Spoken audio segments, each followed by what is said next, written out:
Alors, bonjour à toutes et tous. Merci de votre présence ici. Donc, on va débuter cette dernière conférence de la Semaine de l'Europe euh, avec comme thématique urgence climatique versus démocratie. Est-ce que les deux sont conciliables? On va réfléchir à cette question avec Céline Spector, qui est professeure de philosophie, qui est dans le petit écran à ma droite. Qui malheureusement n'a pas pu nous rejoindre ici aujourd'hui, mais qui est avec nous à distance. Céline Spector est donc professeure à Paris Panthéon-Sorbonne, Paris 1 Panthéon-Sorbonne, Paris 1, pardon. Sorbonne Euh, Université. C'est Sorbonne voilà, Université. Sorbonne Université, pardon, les réflexes de juriste. Et elle est autrice du livre dont on a pu parler déjà ensemble en cours pour ceux qui sont avec moi, le livre Nos Démos, Souveraineté et démocratie à l'épreuve de l'Europe. Et Céline était déjà parmi nous en octobre dernier lorsqu'on a lancé le colloque sur la conflictualité dans l'Union européenne, auquel certains et certaines d'entre elles étaient déjà présents. Et c'est à l'occasion de ce colloque, puisqu'on discutait de la conflictualité au sens large dans l'Europe, qu'on s'est demandé si on n'allait pas explorer un peu plus cette thématique de l'urgence climatique, justement, et de sa conciliation possible ou pas avec la démocratie. Parce que aussi, on sait que c'est un sujet très sensible pour le public étudiant. On s'en rend compte à chaque fois qu'on a une manifestation scientifique, les questions tournent beaucoup autour de ça. Et donc, bien entendu, c'est intéressant aussi pour vous, très certainement, d'avoir un aperçu de ces questions avec Céline Spector, donc Loïc Robert, que la plupart d'entre vous connaissent, qui est maître de conférence ici, spécialisé en droit européen, donc à l'Université Lyon 3, qui co-dirige avec moi le Centre d'études européennes. Et donc, il viendra explorer cette thématique sous l'angle du droit, tandis que Céline Spector le fera sous l'angle de la philosophie. Alors, juste quelques mots d'introduction. Pourquoi cette réflexion, en tout cas, pourquoi est-ce on a placé ces deux termes sous la forme d'un antagonisme, pourquoi le versus, pourquoi urgence climatique versus démocratie. Bien sûr que l'argument est très connu. Euh, L'agenda politique de nos démocraties représentatives serait incompatible éventuellement, en tout cas c'est ce qu'on va se demander ensemble, avec l'urgence climatique pour au moins deux arguments majeurs qui sont bien connus. Le premier, c'est les temporalités qui sont différentes, les échéances électorales, la nécessité de se faire réélire serait assez incompatible avec le fait de prendre des décisions qui nécessitent une vision à long terme, et donc peut-être que nos régimes seraient façonnés pour ne prendre que des décisions court-termistes et de ce fait non cohérente avec la nécessité de répondre euh, urgemment et avec des mesures fortes à cette question de l'urgence climatique. Le deuxième argument, c'est le principe électif qui va aussi dans ce sens, le fait que pour se faire élire, il serait compliqué de prendre des mesures impopulaires, en tout cas la plupart du temps, même si les citoyens sont conscients et souhaitent résoudre ce problème qu'est l'urgence climatique. On sait que ça implique aussi de changer nos modes de consommation et certainement de changer nos comportements, peut-être de ne plus prendre l'avion autant de fois, d'arrêter de manger des fraises qui arrivent par avion également, peut-être de ne plus utiliser ces voitures en centre-ville. Donc toutes ces mesures qui pourraient être interprétées comme coûteuses pour individuellement et qui donc s'opposeraient à l'élection du personnel et des dirigeants politiques. Donc, face à ces arguments, il y en a bien d'autres. Ce qu'on peut entendre, c'est qu'il faudrait une dictature verte. J'utilise ce terme qui peut être utilisé de temps en temps dans les médias, c'est-à-dire un régime politique fort qui serait capable d'assumer, de prendre des mesures fortes pour modeler les comportements individuels et collectifs, mettre les industries au pas. Alors nous, on va explorer cette fausse bonne idée en tout cas se demander si c'est une fausse bonne idée, la soumettre à la réflexion sous l'angle donc de la philosophie. On commencera par Céline et puis ensuite sous l'angle du droit. Fausse bonne idée, peut-être juste, je dirais juste ça, hein. Vous étiez aussi, en tout cas les étudiants des masters de droit européen. Là, quand Diane Roman est venue nous présenter son ouvrage, hein, La cause des droits, et bien sûr qu'elle nous a montré, elle, qu'il n'y avait pas de justice environnementale sans justice sociale, que les droits fondamentaux étaient indivisibles et que pour cette raison déjà, ça paraît compliqué d'opposer la démocratie et puis le fait justement de mettre au point des mesures pour lutter contre le réchauffement climatique. Et puis, bien entendu, il y a une question d'acceptabilité et de légitimité, mais ça, je pense que ce sera au cœur des développements. Donc, sans plus attendre, je laisse la parole à Céline, Céline Spector. Encore une fois, on est ravis de vous avoir parmi nous aujourd'hui, même si on aurait bien entendu souhaité que ce soit en présence, mais ce n'est que partie remise. Merci beaucoup, Gaëlle Marty. Je suis moi aussi désolée de ne pas pouvoir être parmi vous et je suis par ailleurs, ça s'entend peut-être un peu malade, donc j'espère quand même pouvoir me faire comprendre et entendre. Voilà, donc je vais partir d'une série de questions difficiles. Écologie et démocratie sont-elles compatibles? Donc, quelle procédure démocratique privilégiée pour lutter contre le changement climatique et contre l'érosion de la biodiversité? Pourra-t-on assumer des privations? Hein, c'était le sujet de l'intervention de Gaëlle Marty. Hein. Pourra-t-on assumer des privations, des régulations strictes au présent pour un bénéfice futur incertain? Et s'il faut durcir les lois, s'il faut rationner les ressources naturelles, et en particulier les ressources non renouvelables, s'il faut peut-être contrôler la démographie, certains, hein, c'est le cas des éco-autoritaires, hein, soutiennent qu'il faut parfois, peut-être toujours, suspendre les procédures démocratiques. Et donc, si le choix est entre le Léviathan ou le néant, certains soutiennent qu'il vaut mieux opter pour le Léviathan, donc ce monstre marin qui donne aussi son titre à un ouvrage classique de Thomas Hobbes, philosophe donc du XVIIe siècle. Donc l'objection à laquelle je voudrais essayer de répondre aujourd'hui, c'est celle d'une contradiction intrinsèque entre les objectifs écologiques et le respect des processus classiques de la démocratie représentative. Et donc c'est mon point de départ, l'écologie doit être politique, elle ne doit s'imposer ni comme une décision scientifique, ni comme un dogme théologique, ni même comme une vocation éthique. Non, voilà. Merci.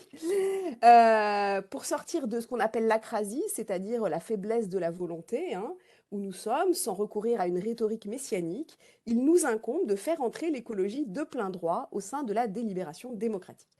Donc je vais formuler à titre introductif 5 thèses qui sont un petit peu voilà, assénées à ce stade, hein, mais je pourrais discuter avec vous. Premièrement, il n'existe pas de contradiction irréductible entre démocratie représentative et résolution des défis écologiques majeurs qui sont les nôtres, tant dans le domaine de la lutte contre le changement climatique que celle de l'érosion, de la biodiversité, des pollutions, etc. La représentation des modernes, c'est ce que je vais essayer de défendre, n'est pas incapable, pour des raisons qui tiendraient à son essence même, d'apporter des solutions à l'inaction climatique, même s'il est vrai, il faut le reconnaître, que les partis verts, hein, les partis écologistes, ont toujours été minoritaires. Ils n'ont pas réussi, depuis leur émergence dans les années 1960, à créer de dynamiques vertueuses. Deuxième thèse, il n'existe pas de meilleur régime politico-climatique qui serait susceptible de s'inspirer des méthodes de la démocratie délibérative. Alors ça, c'est une thèse un peu plus polémique. En particulier, il me semble que la défense de la démocratie délibérative, qui est à la faveur de la plupart des partisans de l'écologie politique, n'est pas la voie royale. Il me semble que les forums hybrides, les conférences de consensus, tout ce qui relève de ce qu'on appelle la démocratie dialogique, plutôt que délégative, ou délibérative plutôt que représentative, ce que défend notamment Catherine Larère en France, mais il y en a beaucoup d'autres, hein, bien cette solution peut l'être à l'échelle locale, parfois nationale, mais certainement pas supranationale ou internationale. Et je contredis de ce point de vue l'espoir de certains partisans d'une démocratie délibérative globale. comme par exemple Drizek, je ne sais pas si vous le connaissez. Donc, sauf quelques rares exceptions, il me semble que les conférences de consensus, les jurys citoyens, les forums hybrides conduisent pour l'essentiel à ce que j'appellerais, ou ce qu'on appelle parfois, la manufacture du consentement, la fabrique de l'acceptabilité sociale des sacrifices. Troisième thèse, aucun design institutionnel ne peut à lui seul résoudre les difficultés soulevées par les défis écologiques. C'est-à-dire que le design des institutions, ce dont on va parler aujourd'hui, peut fournir la condition nécessaire, mais non pas la condition suffisante de la démocratie écologique. En deçà des institutions doit être abordée la question de la citoyenneté écologique, d'une part, et d'autre part, ce qui me paraît essentiel, je n'aurai malheureusement pas la possibilité d'en parler ce soir, la question de l'économie politique écologique. Donc, quatrième thèse, aucun design institutionnel national ne peut suffire. Au bas mot, une approche supranationale doit être privilégiée. Donc le caractère transnational des questions écologiques invite à poursuivre la réflexion sur la démocratie au-delà de l'État-nation. Et enfin, cinquième thèse, dans ce cadre, je défendrai pour ma part un modèle de fédéralisme environnemental. Face à l'insuffisance du principe de souveraineté en matière environnementale, je ne défendrai pas l'idée d'une démocratie d'un point de vue cosmopolitique, mais plutôt l'idée d'une politique environnementale qui serait intégrée à l'échelle régionale. Donc voilà. Tout d'abord, je commencerai par l'état de l'art et je commencerai par distinguer entre démocratie et écologie la thèse forte de l'incompatibilité entre les deux et la thèse radicale de la compatibilité avant de défendre une version amendée de la thèse faible de la compatibilité. Je vais m'en expliquer. Donc premièrement, dans cette cartographie des positions, la thèse forte de l'incompatibilité. Donc cette thèse, elle a été en partie rappelée par Gaëlle Marty, et elle a fait de nombreuses émules, fournit un certain nombre de raisons que je résume à l'extrême. La démocratie ralentit les processus de décision, elle est la proie des lobbies et l'otage des intérêts financiers ou industriels. La démocratie est réfractaire à l'écocentrisme et aux droits des non-humains. La démocratie échoue à protéger les communs mondiaux. Et enfin, ça a été dit plus tôt, elle est incompatible avec la double temporalité imposée par l'écologie, à savoir le temps court de l'urgence et le temps long des générations futures. D'où la préférence paradoxale pour l'autoritarisme. Et donc l'éco-autoritarisme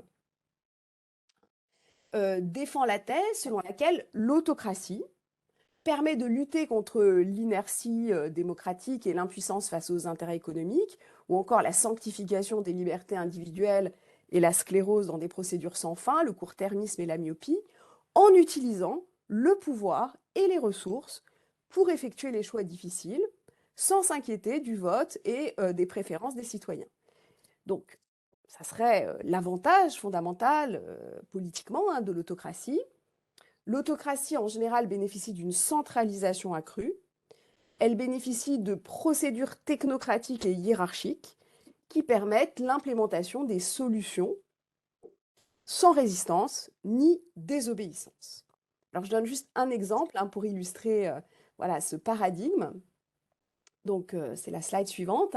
C'est un ouvrage provocateur celui de David Sherman et Joseph Smith, The Climate Change and the Failure of Democracy, 2007, où les auteurs soutiennent que voilà, la destruction de l'environnement est due aux contradictions de la démocratie libérale elle-même, puisque essentiellement cette démocratie se heurte à deux écueils. D'une part, la démagogie, donc associée à la volonté de se faire réélire, d'autre part, le corporatisme, c'est-à-dire la pression des multinationales. Et donc, pour éviter la tragédie des communs, les auteurs préconisent en réalité une solution qu'on dira épistocratique. Donc épistocratique, c'est-à-dire en fait un gouvernement des experts, donc c'est sur la slide suivante, favorable donc au gouvernement des experts et des scientifiques, avec l'idée que si la démocratie moderne est liée au capitalisme, à l'expansion des jouissances, à la religion de la croissance, si la liberté individuelle, c'est une liberté d'accumuler, pardon, mieux vaut s'inspirer de Platon et de Rousseau, c'est-à-dire critiquer à la fois la démocratie comme démagogie et, chez Rousseau, donc le système représentatif. Donc c'est l'idée que les universités doivent jouer un rôle décisif pour former ce que les auteurs appellent des eco-warriors, qui agiraient dans une haute autorité de la biosphère. Donc voilà très brièvement résumé leur thèse. Donc j'en viens maintenant à la thèse forte de la compatibilité. Pourquoi cette thèse éco-autoritaire est-elle fragile? Alors ça ne va pas vous surprendre, j'imagine. Il y a tout d'abord une tendance avérée des élites dans les systèmes autoritaires à favoriser le monopole ou la captation des ressources. Et donc, éventuellement, à surexploiter ces ressources. Il est rare que l'environnement soit considéré comme un bien commun à exploiter, pardon, à préserver, justement, plutôt qu'à exploiter, dans les systèmes autoritaires. Et en attestent notamment, d'un point de vue empirique, les piètres performances environnementales des systèmes autoritaires productivistes comme l'URSS, ou aujourd'hui la Russie, et la Chine. C'est un peu moins vrai désormais pour la Chine. Et dernier argument, pourquoi est-ce que l'éco-autoritarisme est fragile? Parce qu'en fait, un gouvernement sans opposition, en tout cas qui muselle son opposition, qui n'a pas d'obligation non plus à l'égard de la société civile, ne peut en réalité imposer ces mesures que de manière assez brutale, et en particulier en utilisant la crainte. Donc voilà la raison pour laquelle la démocratie présente malgré tout, selon ses défenseurs, un certain nombre d'atouts, que voilà, la littérature résume en général de la manière suivante. Tout d'abord, le contrôle démocratique du pouvoir produit aussi des effets épistémiques, c'est-à-dire des effets de l'ordre de la connaissance. C'est ce qu'on appelle la boucle de feedback entre les gouvernés et les gouvernants. En fait, on peut récupérer des informations, même sans faire des sciences participatives, à partir des citoyens. On pourrait dire de manière bottom-up, grâce aux informations collectées par les citoyens. Deuxièmement, il y a une meilleure circulation de l'information grâce à la liberté d'expression. Et enfin, la démocratie a un atout majeur qui est lié à la prise en compte, de fait, des préférences écologiques et à l'accountability des représentants qui doivent satisfaire cette sensibilité écologique d'au moins une partie de la population et sans doute d'une partie de plus en plus nombreuse au sein de nos démocraties occidentales. Je précise, au sein de nos démocraties occidentales, parce qu'un voyage au Brésil il y a peu de temps m'a totalement dissuadé d'étendre ça à la totalité des États démocratiques. Donc, pour le dire vite, il y a encore voilà, un certain nombre d'autres possibilités que je ne vais pas explorer dans le détail, faute de temps. Certaines plus radicales que d'autres. L'éco-anarchisme, donc je vais passer sur celle-ci, je pourrais y revenir dans les questions.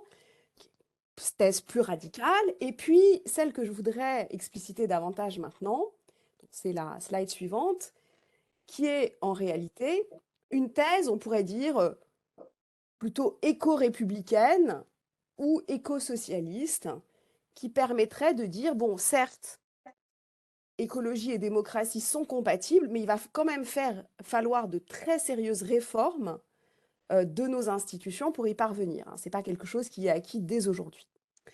Donc, je voudrais accentuer, disons, ou en tout cas proposer une analyse, une esquisse du travail qui m'a paru très intéressant, vous le connaissez peut-être, de Dominique Bourg et Kenny Whiteside dans Pour une démocratie écologique, donc un livre qui est paru en 2010.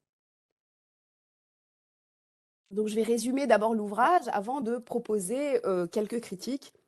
Je ne sais pas si vous le connaissez ou pas, mais je vais essayer de le résumer. Donc première thèse, qui est très forte des auteurs, selon eux, les problèmes écologiques sont hermétiques face à la démocratie représentative. Car la démocratie moderne, donc représentative, est inséparable de l'idée d'un monde infini et d'une représentation prométhéenne de la liberté comme arrachement à la nature dans une histoire orientée vers le progrès. Donc, ça, c'était à partir, on pourrait dire, de la fin du XVIIIe siècle, un peu plus tôt en Angleterre, dès le XVIIe siècle, avec l'apparition d'un gouvernement représentatif structuré par l'opposition des partis.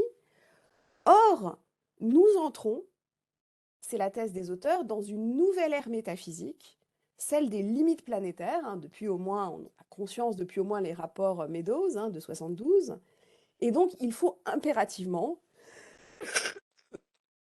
que nous puissions consentir à la finitude. Alors plus précisément, il y a 5 caractéristiques des problèmes écologiques qui les rendent en quelque sorte hermétiques à la démocratie représentative. Premièrement, leur transnationalité, je ne développe pas. Deuxièmement, leur invisibilité. Troisièmement, leur imprévisibilité. Quatrièmement, leur irréversibilité.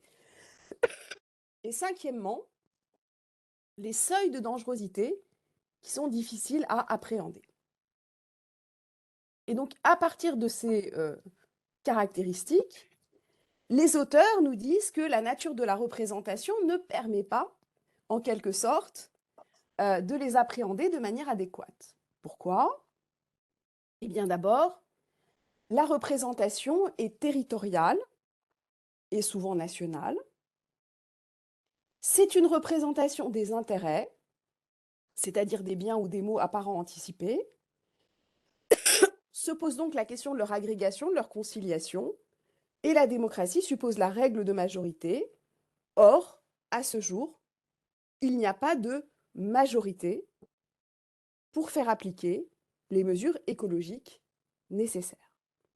Et donc, on est face à une situation de blocage qui tiennent en quelque sorte pour les auteurs à la nature même de la représentation des intérêts et du concept même d'intérêt. Alors pourquoi? Vous le voyez ici, il n'y aurait pas d'intérêt tangible en écologie qui puisse susciter une mobilisation majoritaire parce qu'en fait, on n'est pas sensible, par exemple, aux variations climatiques de longue durée. Il n'y a pas d'intérêt qui, comme dans la représentation, soit simplement limité à un territoire ou à un laps de temps donné. Or, les mandats sont limités, à la fois dans les lieux et dans les temps. Il n'y a pas d'intérêt qui soit associé en écologie à une responsabilité individuelle. C'est plutôt la responsabilité cumulée des individus qui parfois agissent de manière entre guillemets normale, sans forcément agir de manière illégale en causant des préjudices ou des torts écologiques graves. Il n'y a pas d'intérêt pris en compte aujourd'hui dans la représentation pour les non-humains, pour la nature. Il n'y a pas de représentation des entités naturelles, en tout cas en France, dans les parlements. Et il n'y a pas d'intérêt non plus directement pris en compte pour les générations futures. En tout cas, il n'y a pas d'élus qui soient directement des élus chargés de prendre en compte les intérêts des générations futures. D'où, et c'est la suite, d'où 3 stratégies possibles selon les auteurs: une stratégie constitutionnelle, une stratégie institutionnelle et une stratégie cosmopolitique. Alors la première stratégie, j'en dirais juste un mot, la stratégie constitutionnelle. Donc les auteurs, c'est la slide suivante, défendent une bioconstitution en vue de la survie des espèces. Ils veulent, grâce à cette nouvelle constitution, protéger les biens publics environnementaux, associer le principe de précaution aux droits de l'homme et ménager, dès la Constitution, une place privilégiée au savoir scientifique. La Constitution doit en appeler à une instance juridique suprême qui serait comparable à un conseil constitutionnel destiné à rappeler la hiérarchie des normes. Deuxièmement, la stratégie institutionnelle. Alors, je vais juste en dire un mot, mais c'est assez intéressant. Donc, les auteurs, vous le savez peut-être, proposent une assemblée du futur qui serait composée de scientifiques et d'intellectuels destinés à incarner spécifiquement, exclusivement, les intérêts du long terme.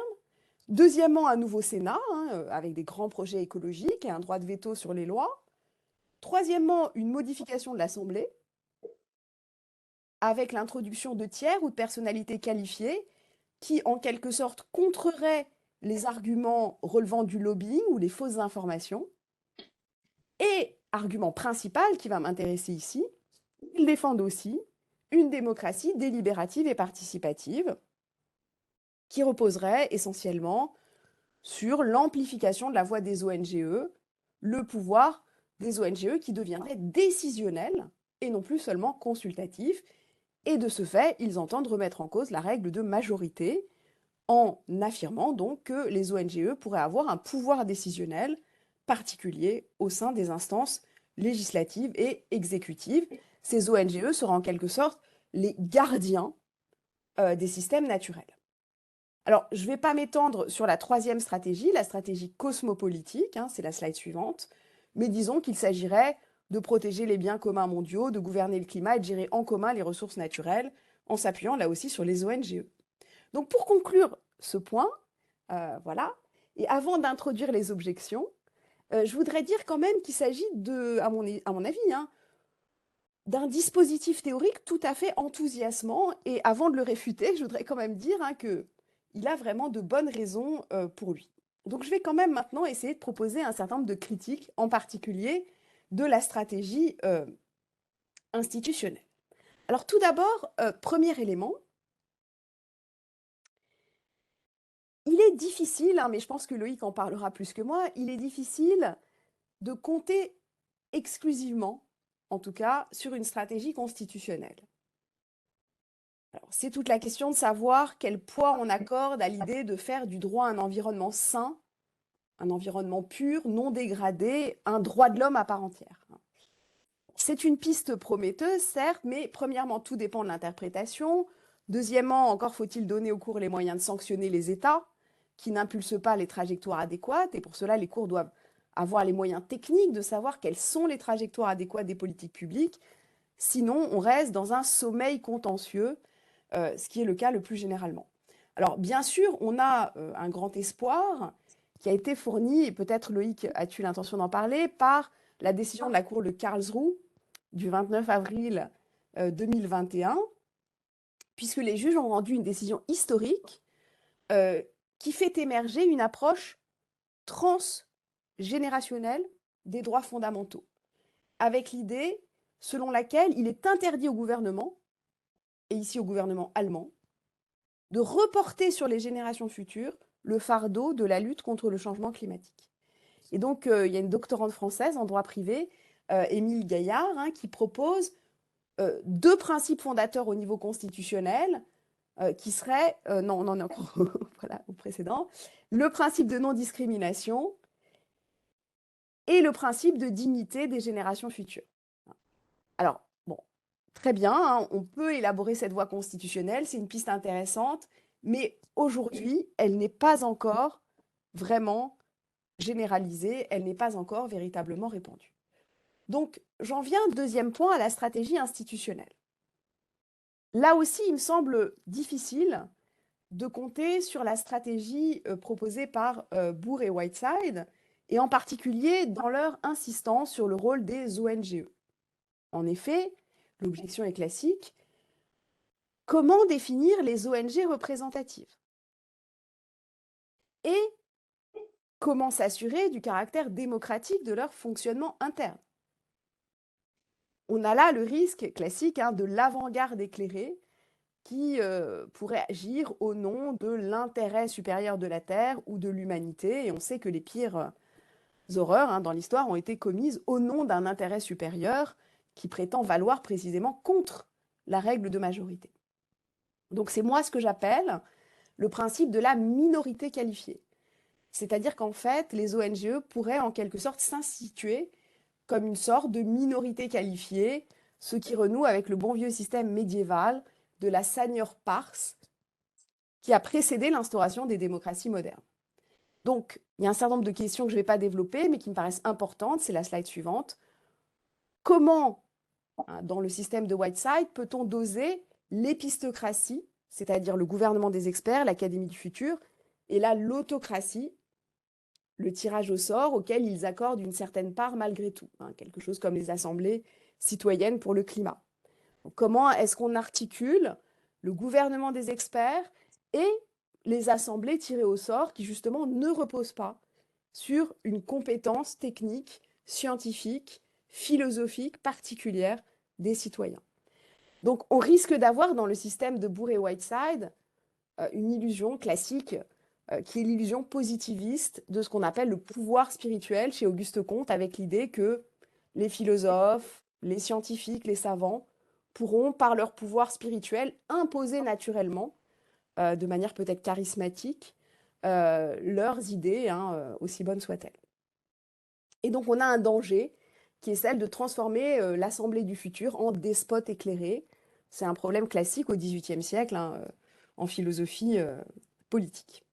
D'où le reproche, c'est la slide suivante, qui a été voilà, énoncé hein, peu après la sortie du livre de Whiteside et Bourg, par Marcel Gauchet et Jean-Pierre Le Goff, hein, dans un numéro spécial du débat, mars-avril 2011. Les auteurs, Gauchet et Le Goff, contestent la thèse de Bourret-Whiteside en disant en deux mots que les auteurs ont idéalisé les ONG, alors que se mélangent en réalité dans ces ONG toute une série de personnes, hein, des gens très bien sans doute, mais aussi peut-être des illuminés, qui sait. En tout cas, on peut craindre que les ONG, eux, jouent le rôle de ligue de vertu, hein, comme lors de la prohibition de l'alcool, ou ce qu'on appelle parfois le rôle de Khmer vert. Donc il y a ce rôle, hein, risque de dévaluer le citoyen ordinaire, risque d'idéaliser les ONGE, risque d'introduire des institutions méta-représentatives qui conduiraient au blocage des institutions, au conflit de légitimité. D'un côté, le suffrage universel, de l'autre, l'expertise, enfin le tirage au sort. Donc pour Gauchet ou pour Le Goff, finalement, la représentation moderne a bien des avantages, hein. Elle permet la confrontation des points de vue, elle permet le contrôle, elle permet l'alternance, elle permet, de fait, la reconnaissance de la finitude. Donc, je ne vais pas avoir le temps de développer, mais moi, c'est une piste que j'aime beaucoup, la piste de l'éco-socialiste, qui est aussi une piste représentative hein, et pas du tout participative, qui est celle de Paul Magnette dans son manifeste éco-socialiste, qui dit, voilà, il faut réformer la représentation en intégrant mieux les partenaires sociaux, les syndicats. Il faut délibérer collectivement autour du budget carbone, il faut défendre des services publics environnementaux. Et moi, pour ma part, c'est une voie qui me paraît extrêmement intéressante et féconde. Alors, si j'ai encore juste quelques minutes, voilà, je voudrais conclure cette présentation en proposant, après cette représentation élargie ou amendée, d'étendre aussi la représentation au-delà de l'État-nation. Et donc, pour cela, je voudrais juste présenter quelques arguments en faveur du fédéralisme environnemental. Il me semble que nous sommes en partie dans l'impasse aujourd'hui, hein, en raison des impasses du principe de souveraineté qui gouverne véritablement les relations internationales. C'était déjà montré dans un article de Peter Pence de 1996. Les préjudices écologiques transnationaux peuvent être interprétés comme des violations de souveraineté, comme des formes d'ingérence. Et donc, si on suit ce raisonnement, il est indispensable de passer, comme le proposait déjà Mireille Delmas-Marty, d'une souveraineté solitaire à une souveraineté solidaire, c'est-à-dire de revisiter, on pourrait dire, l'idée d'une souveraineté qui serait une indivisible, inaliénable et absolue. Et donc, c'est ce que je propose pour ma part, avec l'idée d'un fédéralisme environnemental qui prend acte des failles de la coopération internationale, qui prend acte aussi des insuffisances de la décentralisation et qui va en quelque sorte essayer de faire quelques propositions, alors qui peuvent être essentiellement de trois natures. Il y a trois stratégies possibles. Voilà, on va rester là. Je vais simplement préciser ces trois stratégies, hein. Une stratégie qui pourrait s'appliquer notamment au cadre de l'Union européenne, réformée dans ses institutions, Première stratégie, ça serait une stratégie juridique, et je ne vais pas l'approfondir parce que je pense que Loïc Robert va en parler, qui consisterait dans un cadre européen en une meilleure application de la Charte des droits fondamentaux et en un contrôle plus strict de la Cour de justice de l'Union européenne lorsqu'elle implémente les droits environnementaux face aux libertés économiques, lors de la mise en balance. C'est la stratégie juridique qui comporte également, et l'amélioration est déjà encore en cours, une amélioration de l'application de la Convention d'Aarhus, qui est la convention internationale à laquelle l'Union européenne a souscrit depuis, voilà, bon, il y a plusieurs dates, mais la convention elle-même date de 1998, et donc avec une meilleure implémentation de la démocratie environnementale, non seulement le droit à l'information, mais aussi le droit à la participation et le droit à la contestation, avec en particulier une insistance sur ce troisième pilier, le droit à la contestation, qui a été moins bien garanti que les autres jusqu'à très récemment. Ça, c'est la stratégie juridique. Alors, il y a aussi une stratégie, slide suivante, une stratégie que je dirais internationale, en jouant sur la puissance normative de l'Union européenne et sur l'impact environnemental des traités de libre-échange nouvelle génération. Et j'insiste ici notamment sur des travaux de juristes comme en France Sophie Grosbon, qui a beaucoup parlé de ces traités de libre-échange nouvelle génération, qui permettent d'inclure une obligation de mettre en œuvre des accords multilatéraux environnementaux comme l'accord de Paris, qui permettent donc d'instaurer une forme de conditionnalité climatique dans ces traités de libre-échange, qui permet enfin de faire état d'objectifs climatiques partagés. Et enfin, slide suivante, je défends également une stratégie politique en m'appuyant donc sur les travaux de Robin Eckersley dans un ouvrage que je trouve passionnant. Donc Eckersley, E-C-K-E-R-S-L-E-Y, dans un ouvrage passionnant qui s'intitule donc The Green State de 2007, où elle propose de transnationaliser la démocratie en critiquant les pistes internationalistes et notamment en renforçant la voix parlementaire, donc pour ce qui nous concerne, la voix du Parlement européen. Donc c'est cette stratégie que j'appelle de mes voeux, dernière slide, en particulier, parce qu'elle permettrait, dans un aspect plus économique des choses, de mettre en place une taxe carbone progressive au sein donc de ce que j'appelle la République fédérative européenne. Et de ce point de vue, les propositions de Thomas Piketty et Lucas Chancel me paraissent extrêmement intéressantes, mais pour pouvoir être appliquées, il est indispensable, évidemment, de créer une véritable gouvernance politique, économique de l'Union européenne et de la zone euro, de manière à pouvoir accorder justice sociale et justice environnementale. Je vous remercie.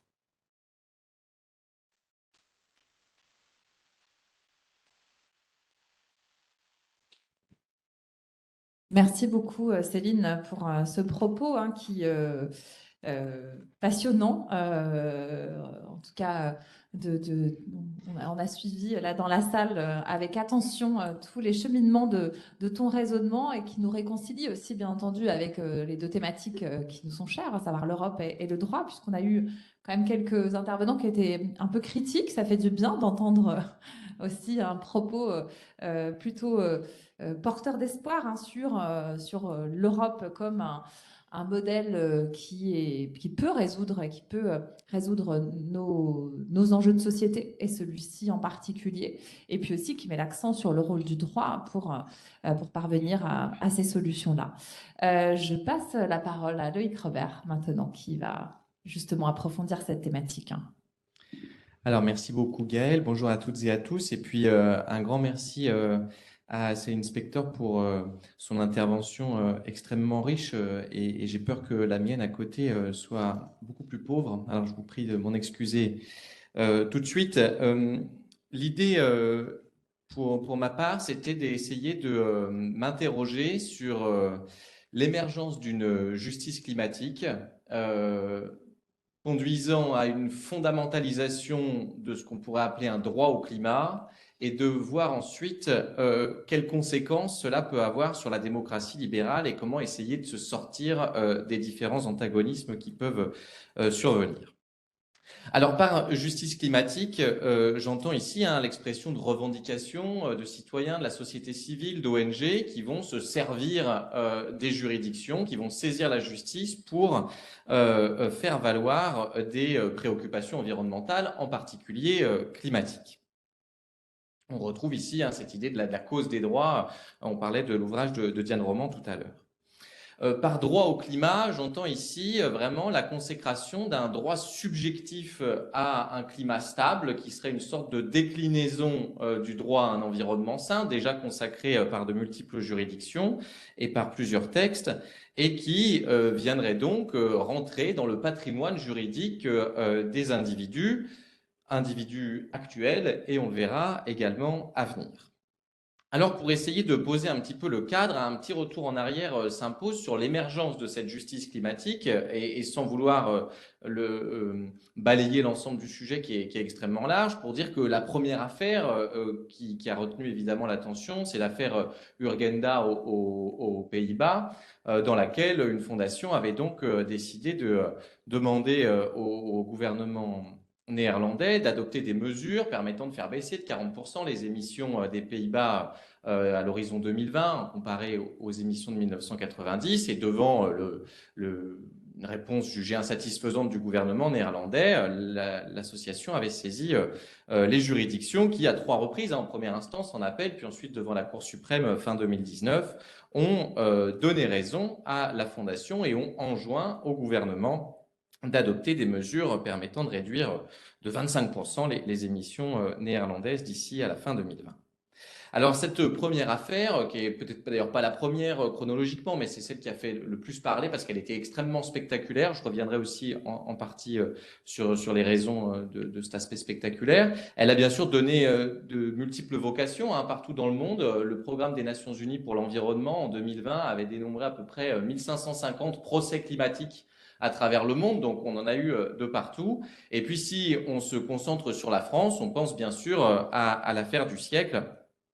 L'affaire du siècle qui avait été lancée en 2018 par plusieurs ONG, notre affaire à tous, Oxfam, Greenpeace, la Fondation pour la Nature et l'Homme, et qui avaient, eux, décidé d'axer le contentieux sur la responsabilité administrative, en faisant tout d'abord un recours préalable auprès du Premier ministre et devant encore une réponse jugée insatisfaisante, ils ont saisi le juge administratif d'un recours en responsabilité. Et je me souviens qu'au moment où l'affaire du siècle a été lancée, en discutant avec quelques collègues administrativistes, on pouvait légitimement nourrir des doutes sur les chances de succès d'un tel recours, en disant il y a quand même plusieurs problèmes qui vont se poser. Si on reprend un mécanisme classique de responsabilité, il me faut une faute.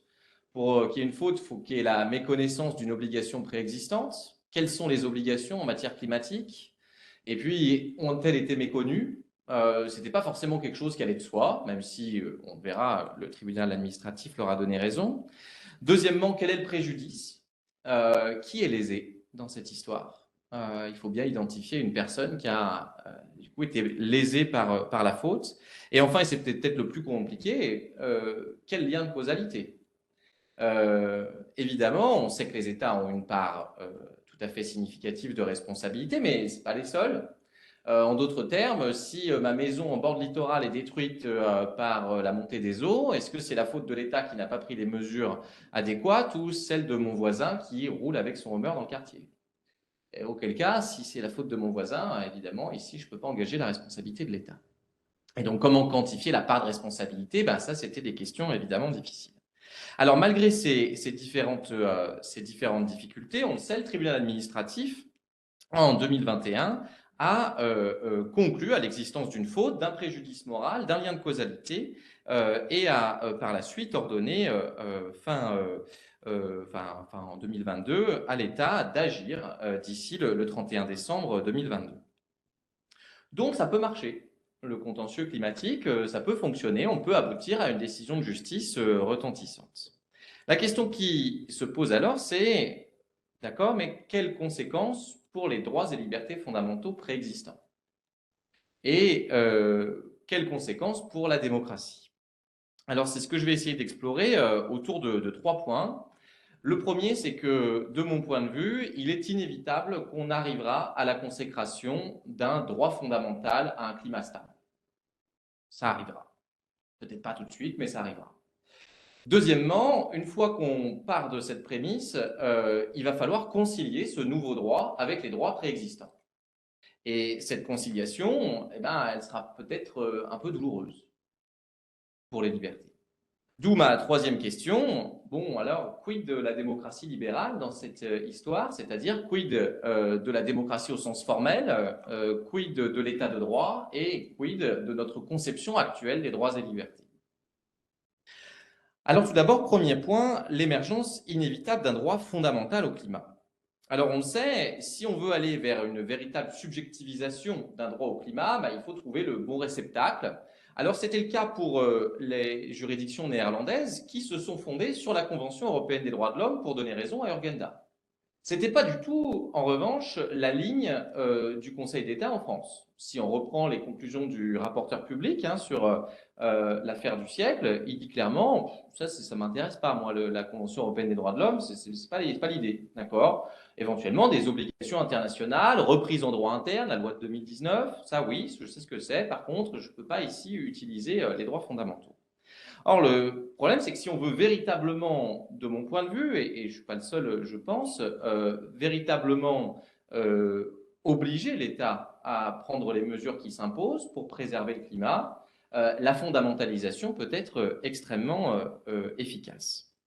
Alors, si on veut trouver un réceptacle qui, en plus, aurait un impact au-delà des frontières d'un seul État, on songe évidemment aux juridictions européennes. Du côté de la Cour de justice, pour le moment, on ne va pas aller bien loin. Il y a une affaire, l'affaire Carvalho, dans laquelle les requérants se sont heurtés à une application implacable de la jurisprudence Plaumann sur le recours en annulation. Ils ne sont pas directement directement concernés par le paquet climat adopté par l'Union européenne, donc ils n'ont pas d'intérêt à agir, ils ne peuvent pas saisir la Cour de justice.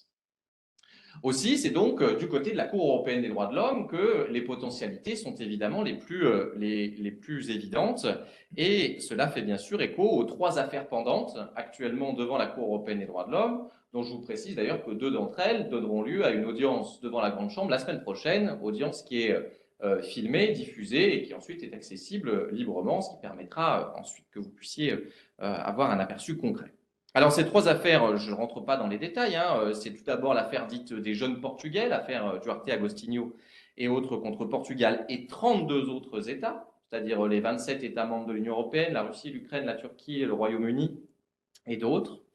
Jeunes Portugais qui invoquent toute une série d'articles de la Convention. Ils estiment que leur droit à la vie est menacé, qu'ils risquent de subir des mauvais traitements du fait du réchauffement climatique, que leur droit au respect de leur domicile est mis à mal, notamment par les feux de forêt au Portugal, ou encore, et c'est intéressant d'ailleurs, en raison d'une éventuelle discrimination, estimant qu'en tant que jeunes, ils seront plus affectés par le dérèglement climatique que ceux qui n'auront pas le temps de voir le climat se réchauffer. À l'autre bout du spectre générationnel, on a l'affaire suisse, l'affaire des grands-mères suisses, l'affaire Verein Klimatoseniorinnen Schweiz et autres contre Suisse, où ici, ce sont donc des grands-mères, des femmes âgées cette fois-ci, qui ont, elles, saisi les juridictions suisses pour revendiquer, là encore, à la mode Urgenda, une action fondée sur leurs droits fondamentaux et qui ont saisi la Cour du fait d'avoir été déboutées par les juridictions suisses. Enfin, la dernière, c'est une affaire française, c'est l'affaire Carême, Carême contre France. Damien Carême, qui était le maire de Grande-Synthe, une commune dans le Nord, et qui avait, lui, saisi le Conseil d'État, non pas d'un recours en responsabilité, lui, mais d'un recours en excès de pouvoir, donc en son nom propre et au nom de la commune. Et puis le Conseil d'État n'a jugé recevable que l'action menée au nom de la commune et a fini, vous le savez sans doute, en 2021 par ordonner à l'État de prendre des mesures nécessaires pour respecter les accords de Paris d'ici au 31 mars 2022. Alors, question, est-ce que ces recours ont des chances de prospérer? Ben, là encore, comme à l'époque des débuts de l'affaire du siècle, il y a plusieurs bonnes raisons d'en douter. D'accord? Il y a plusieurs obstacles juridiques qui se posent. Premier obstacle, un problème de compétence de la Cour. Et je pense ici notamment à l'affaire portugaise. Bon, en quoi la France, l'Italie ou la Russie sont responsables des feux de forêt qui ont affecté ou qui risquent d'affecter des jeunes Portugais à côté de Lisbonne? Et ça pose évidemment une question, puisqu'on sait que dans la jurisprudence de la Cour, la compétence de la Cour elle est essentiellement territoriale. La notion de juridiction, c'est essentiellement territorial. En principe, un État n'est responsable que des actions ou omissions qui se déroulent sur son territoire. Et donc là, bien sûr, bon, engager la responsabilité de tous ces États peut sans doute être assez difficile. Ensuite, il faudrait peut-être d'ailleurs la quantifier. Est-ce qu'il y a des États plus responsables que d'autres? Deuxième difficulté, problème de recevabilité de la requête. Là encore, si je prends l'affaire des jeunes Portugais, en principe, avant de saisir la Cour, il faut avoir saisi toutes les juridictions internes, avoir épuisé les voies de recours internes. Évidemment, je vous le dis, ils n'ont pas saisi toutes les juridictions internes des 33 États mis en cause devant la Cour européenne des droits de l'homme. Ont-ils, du coup, parce qu'on peut les dispenser de cette condition de recevabilité au regard du caractère exceptionnel de leur demande et qu'on ne pouvait pas raisonnablement attendre d'eux qu'ils saisissent toutes ces juridictions. Et puis, toujours sur la recevabilité, un problème sur la qualité de victime. Sont-ils tous autant qu'ils sont, qu'il s'agisse de Carême, des grands-mères suisses ou des jeunes portugais, sont-ils plus victimes que d'autres du changement climatique? C'est pas sûr. D'accord? Et puis, ça peut même poser des problèmes qui nécessitent une certaine schizophrénie si on prend le cas français. On sait que le Conseil d'État, lui, avait jugé irrecevable le recours de Damien Carême en son nom propre, en disant bah, il n'est pas directement lésé, alors que sa commune qui est en bord littoral, oui, elle est directement affectée. Cependant, devant la Cour, la commune, elle ne peut pas agir. Seuls les individus, enfin les personnes privées le peuvent. En conséquence, ici, il agit en son nom propre et non pas au nom de sa commune. Donc, on voit qu'ici, il y a une différence de logique entre le juge interne et le juge international. Et puis enfin, troisième difficulté, bon, c'est admettons que la Cour soit compétente, admettons que la requête soit recevable. Bon, est-ce qu'il y a violation? Est-ce qu'il y a une obligation positive de protéger le climat en droit de la Convention? Jusqu'à présent, ça n'a jamais été consacré, mais on peut sans doute l'extrapoler au regard de jurisprudence antérieure. Puis deuxièmement, est-ce que cette obligation positive a été méconnue? Et ça va poser un problème au sens de la subsidiarité. Si la Cour fait ce qu'elle a fait dans d'autres affaires environnementales et qu'elle considère que les États sont a priori les mieux placés pour savoir quelles mesures ils doivent prendre et lesquelles ils ne doivent pas prendre en matière environnementale, alors elle conclura l'absence de violation. Il y a eu une affaire en 2009, une affaire Greenpeace contre Allemagne. Ici, c'est la question des pollutions aux particules fines des véhicules diesel. La Cour dit, bon, l'Allemagne a déjà fait des choses. On peut peut-être politiquement juger que ce n'est pas suffisant, mais ce n'est pas à moi de lui imposer d'aller plus loin. Ça relève de sa marge d'appréciation. Bon, alors, est-ce que malgré tout, on peut y arriver? Moi, je suis convaincu que oui. Pas forcément sur ces trois affaires-là. L'affaire des jeunes Portugais me paraît très compliquée sous l'angle de la compétence et de la recevabilité. L'affaire des grands-mères suisses, beaucoup moins. Elles ont épuisé les voies de recours internes. Elles démontrent qu'elles sont particulièrement affectées du fait de leur âge par les pics de chaleur qu'elles ressentent beaucoup plus que les personnes moins âgées. Et puis, contrairement à l'affaire Greenpeace sur les particules fines, ici, on a des engagements internationaux avec des critères objectifs qui permettent de savoir si un État les a respectés ou non. Or, on sait que la Cour recourt à ce qu'on appelle souvent la globalisation des sources, le cosmopolitisme normatif. Elle interprète la Convention à la lumière d'instruments internationaux. Si elle interprète les droits conventionnels à la lumière des accords de Paris, par exemple, on pourrait très bien imaginer qu'elle mette en place une obligation et qu'elle considère que cette obligation n'a pas été respectée. Si ce n'est pas dans ces affaires, je suis intimement convaincu que ce sera dans d'autres affaires où cette fois-ci, la configuration du contentieux sera plus favorable et qu'on arrivera alors à la consécration d'une telle obligation. Alors si on y arrive, question, quel impact sur les droits et libertés? Bon, il y a une première façon de répondre, c'est de dire, bon, si la Cour condamne mais que les États n'exécutent pas la décision, il n'y aura aucun impact sur les droits et libertés préexistants.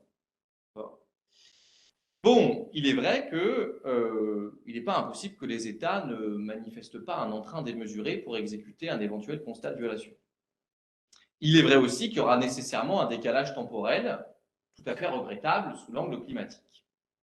Il me semble cependant que les États finiront par exécuter. Ils finiront par exécuter tout simplement parce que progressivement, le coût de l'inexécution va devenir de plus en plus cher, diplomatiquement, politiquement. Comment assumer de ne pas avoir exécuté une telle décision dont on va parler à coup sûr dans la presse, dans la presse générale.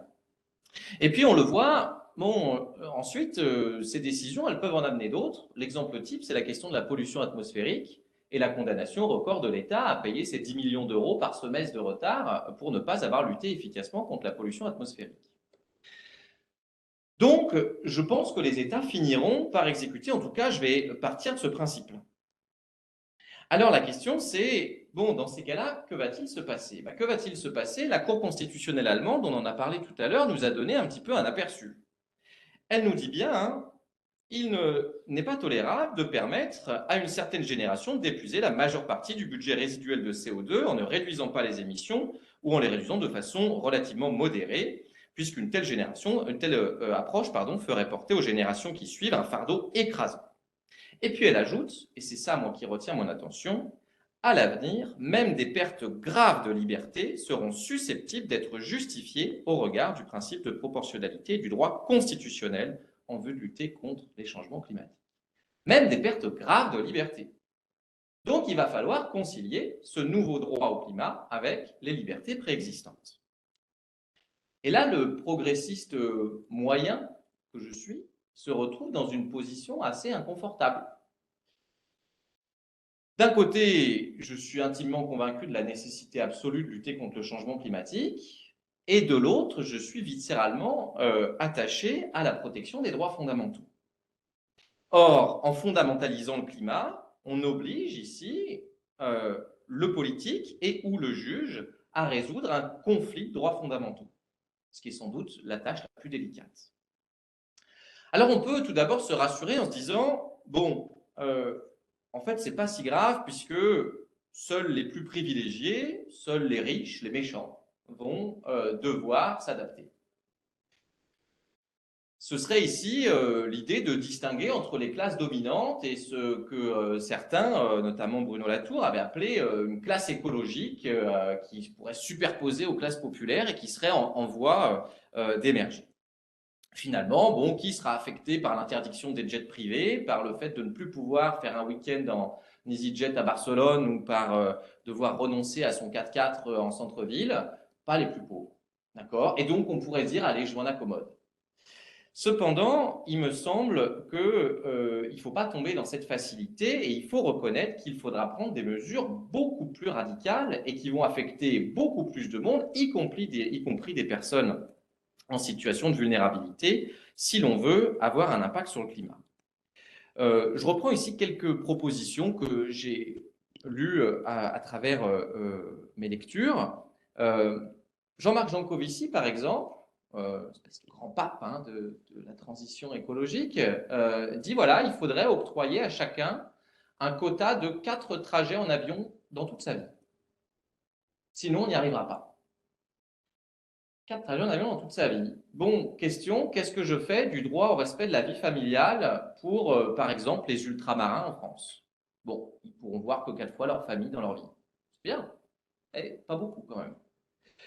Il y a une politiste américaine, Catriona McKinnon, qui, elle, a proposé d'interdire les discours climato-sceptiques en créant un délit de négationnisme climatique. Bon, quid de la liberté d'expression, de la liberté académique? À partir de quel moment je considère qu'un discours n'est plus admissible, que c'est une fake news dangereuse qui a effectivement parfois conduit à repousser les mesures qu'on aurait dû prendre?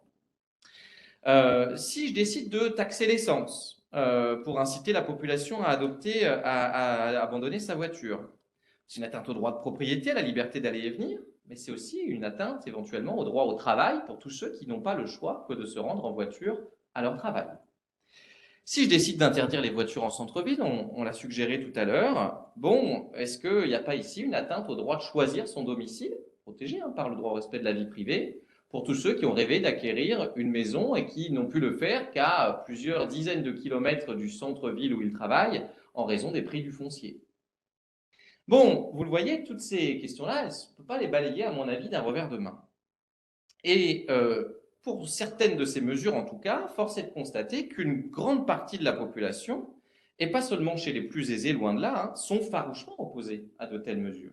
Il n'y a pas de majorité sur ce point.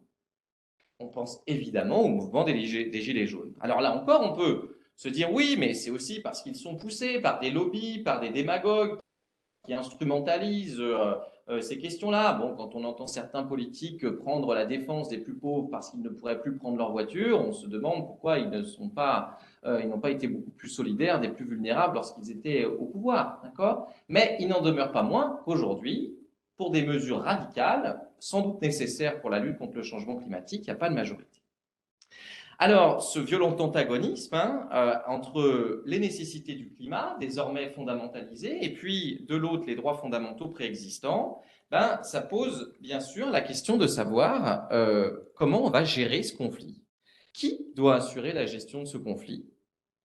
Qui doit déterminer le cadre de la conciliation et selon quelle méthodologie? Et ça, il me semble qu'en réalité, ça interroge les trois piliers de la démocratie libérale, et ce sera mon dernier point. Alors, si on essaye de définir d'une phrase la démocratie libérale, on la raccrochera au triptyque, une démocratie au sens formel, le gouvernement procède du peuple à travers, dans une démocratie représentative, des élections périodiques, sincères, libres, un état de droit et la protection des libertés fondamentales. Alors, tout d'abord, s'agissant de la démocratie représentative, on l'a dit, il y a sans doute aujourd'hui clairement une incapacité des représentants à mener une politique climatique ambitieuse parce qu'il n'y a pas de majorité pour ce faire. Alors, on peut l'expliquer de plein de manières. Je sais que François Gémen, par exemple, il l'explique en prenant le cas des scores des partis écologistes, on en a parlé tout à l'heure avec Céline, est très faible. Et pourquoi? Parce qu'en réalité, les préoccupations écologiques ne coïncident pas avec des intérêts immédiats de la population. Et lui, il explique qu'en fait, ce vote écologiste, c'est un peu un vote sacrificiel, un vote militant, on défend une cause, alors même qu'on sait qu'on va peut-être être pénalisé par les mesures qu'on appelle de nos voeux. Donc, puisqu'il n'y a pas de majorité, on peut se dire, là, tant mieux, peut-être que l'intervention du juge est salutaire alors à ce moment-là. En effet, si on n'arrive pas à obtenir une décision validée par la majorité des représentants, alors, si c'est le juge qui l'impose, dans ce cas-là, le gouvernement, le législateur pourra se réfugier derrière le juge en disant « Moi, je ne voulais pas le faire, mais le juge m'a obligé, donc ce n'est pas ma faute. » Et c'est vrai que ça peut fonctionner. Il y a un exemple récent, c'est sur l'interdiction des néonicotinoïdes. Bon, on a octroyé des dérogations pour enrober les semences pour les betteraviers. On sait que ça tue les abeilles. On a décidé quand même de déroger à la propre loi que le Parlement avait votée, jusqu'à ce que la Cour de justice, tout récemment, vienne dire non, c'est pas possible.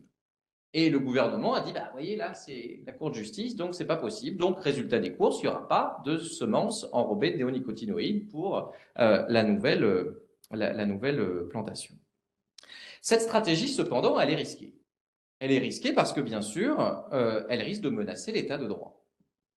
En effet, le risque, bien sûr, c'est d'accélérer une crise de l'état de droit qu'on connaît aujourd'hui en conférant au juge le soin d'être le porteur des mauvaises nouvelles.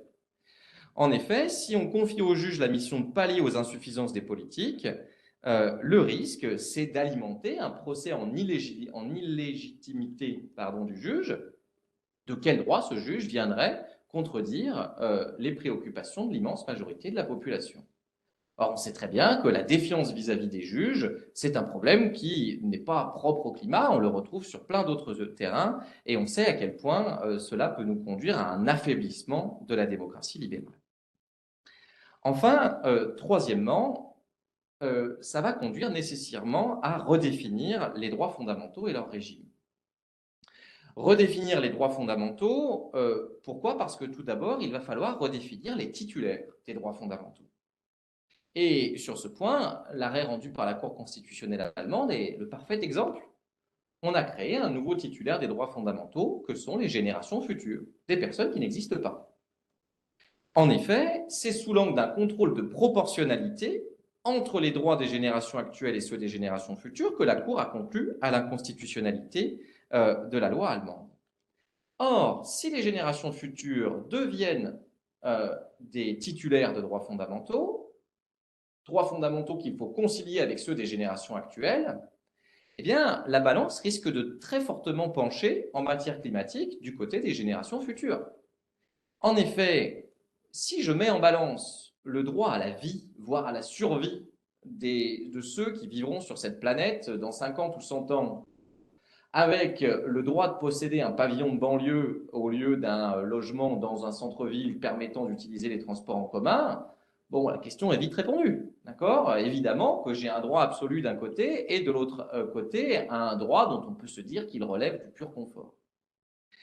Deuxièmement, il va falloir repenser la notion même de liberté et ses fondements. Et ici, je pense notamment à la manière dont Pierre Charbonnier a montré que le libéralisme politique s'est fondé depuis l'origine sur la prémisse d'une corrélation entre la croissance ou l'abondance et la liberté. Naît ainsi une sorte de ce qu'il appelle un pacte libéral, l'autonomie, la liberté découlerait de la croissance économique. Et de ce point de vue-là, les auteurs marxistes ne disent pas fondamentalement autre chose. En effet, l'association entre liberté et croissance est aussi envisagée dans la pensée marxiste, puisque même si la liberté a un sens très différent, on parlera de droits économiques et sociaux, de libertés réelles et non pas des libertés formelles du XVIIIe, là encore, elles sont conçues comme intrinsèquement liées à la croissance. Dans tous les cas, il faut faire grossir le gâteau, dans un cas pour qu'il se redistribue mécaniquement, et puis dans l'autre pour que l'État procède à cette redistribution. Alors consacrer un droit au climat, dont seraient destinataires non seulement les générations actuelles, mais aussi les générations futures, c'est donc admettre que ce pacte libéral a vécu. Car on le sait, le progrès technologique ne suffira pas à atteindre les objectifs climatiques. Tout au plus, ce progrès peut-il accompagner, pour les atténuer, des mesures de sobriété énergétique consumériste, sobriété qui nécessairement viendra rogner sur les libertés. Alors en conclusion, parce que je pense que j'ai déjà été bien trop long, ce droit au climat qui, de mon point de vue, sera consacré par le juge, va devoir être concilié avec les droits et libertés. Et cette conciliation, elle risque de se faire au moyen de multiples condamnations judiciaires avec une intervention accrue du juge. Intervention accrue qui, à l'origine, peut-être sera gentille, constate violation par la CEDH, puis ensuite va se révéler de plus en plus contraignante avec des mécanismes d'astreinte, comme on a pu le voir à travers l'arrêt du Conseil d'État sur la pollution atmosphérique. Et finalement, ces mesures qui vont être adoptées par ou sous la pression du juge, elles vont bien sûr ébranler tous les piliers de la démocratie libérale. Alors, au final, le bilan n'est pas très réjouissant. On se retrouve un peu dans une espèce d'étau. Et je dois dire que je ne suis pas forcément particulièrement optimiste quant à notre capacité collective à préserver les fondements de notre démocratie libérale tout en prenant à bras-le-corps le défi climatique. Il me semble qu'en réalité, la seule issue consiste, et c'est en ce sens, je peux citer en partie les propositions d'ailleurs de Dominique Bourg, il va falloir qu'on refonde un nouveau contrat social qui d'ailleurs serait peut-être cette fois-ci tripartite entre l'État et peut-être d'ailleurs pas l'État. Je rejoins tout à fait ce que disait Céline Spector pour dire que c'est peut-être pas le cadre de l'État-nation qui est le plus approprié, mais en tout cas une entité politique dans l'idéal fédéral au niveau européen, les générations actuelles et les générations futures, qui pourraient d'ailleurs être représentées dans ce contrat social par les fameuses ONG environnementales, ce que l'on retrouve dans les travaux de la psychologie sociale de Serge Moscovici à travers l'idée de minorité agissante, par exemple. Cependant, ce contrat social, il devra donc nécessairement accorder une place essentielle à ce droit au climat, ce droit fondamental au climat, surtout pour les générations futures, mais il devra nécessairement s'accompagner d'un droit à la transition qui viendrait amortir l'impact sur les libertés pour les générations actuelles. Et ça passe bien sûr, et ce sera mon dernier mot, par une transposition de ce que l'on est en voie de réussir s'agissant du droit au climat au niveau des droits sociaux qui, eux, on le sait, ne bénéficient aujourd'hui toujours pas de l'effectivité juridictionnelle auquel il faudrait qu'ils accèdent si l'on voulait véritablement espérer une acceptabilité des mesures nécessaires à la lutte contre le changement climatique. Je vous remercie.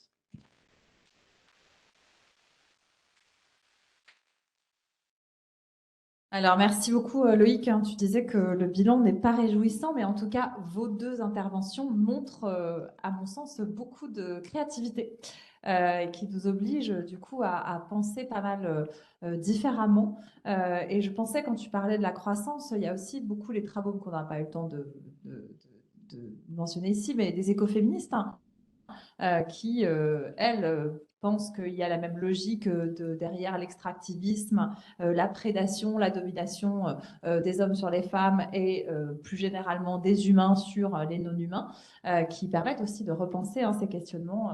Et avec beaucoup, moi je trouve justement c'est très réjouissant de voir que ces nouveaux défis en tout cas conditionnent de nouvelles manières de penser et en tout cas vous l'avez bien montré tous deux à travers vos deux interventions.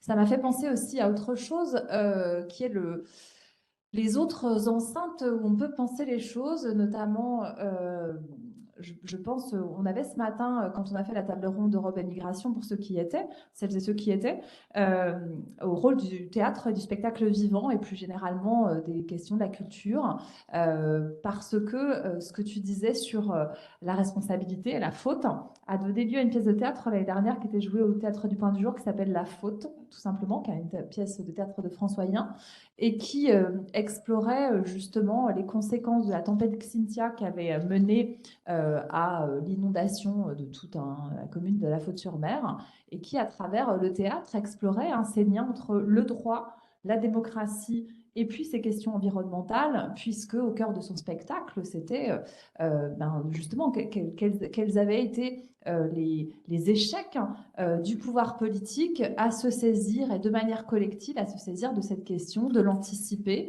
et du coup le rôle du droit aussi que tu montres bien dans ton exposé, le rôle du droit pour intervenir et la mobilisation du droit. Et bien entendu, c'est aussi certainement, la plupart des étudiants ici sont juristes, pas tous, mais en tout cas, l'idée c'est aussi peut-être de repenser un système juridique pour mettre le citoyen au cœur du processus et pour lui permettre aussi de participer, même si, comme tu l'as dit aussi, le rôle du juge, en tout cas, il y a une problématique de sa légitimité. Ce n'est pas la même que la légitimité démocratique de la démocratie représentative, mais en tout cas, il y a beaucoup de choses à repenser et à penser pour prendre la mesure de ces enjeux du défi climatique. Alors, bon, vous êtes